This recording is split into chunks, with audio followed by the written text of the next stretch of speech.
இது ரொம்ப முக்கியம். அப்போ 3 அந்த நேரத்தில் 400 அடி ஆழத்தில் 3 ஹெச்பியை வச்சுட்டு இதே மாதிரி நான் வந்து நெல் விவசாயம் பண்ணணும் அப்படின்னா பண்ண முடியாது. அதனால் ஒரு பம்போட இறைவை திறன், அதாவது லிட்டர்ஸ் பர் மினிட்னு சொல்லுவாங்க.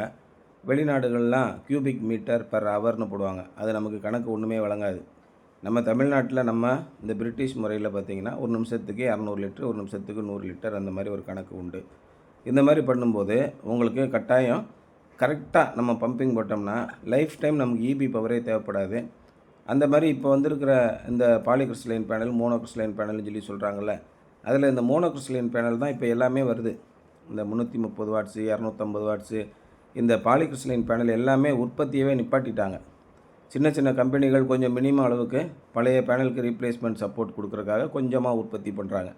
மற்றபடி அந்த உற்பத்தியை நிப்பாட்டிட்டதுனால எல்லாமே மோனோகிறிஸ்டலைன் தான் போகிறாங்க. அந்த மாதிரி போகும்போது நம்ம லோ லைட்டாக இருந்தாலும் நல்லா ஃபங்க்ஷன் ஆகுது, ஒன்றும் பிரச்சனை இல்லை.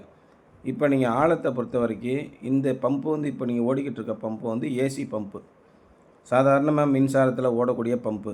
என்னென்னா சோலாருக்கு தகுந்த மாதிரி ஓடணும் அப்படின்றதுக்காக 220 வோல்ட்லேயே 3 ஃபேஸாக வைண்டிங் பண்ணியிருக்கோம். நார்மலாக 220 வோல்ட்டு சிங்கிள் ஃபேஸ் கரண்ட்டில் ஓடக்கூடியது வேறு. அது ஃபேஸுக்கு நியூட்ரலுக்கு நடுவில் மட்டும் 220 வோல்ட் இருக்கும்.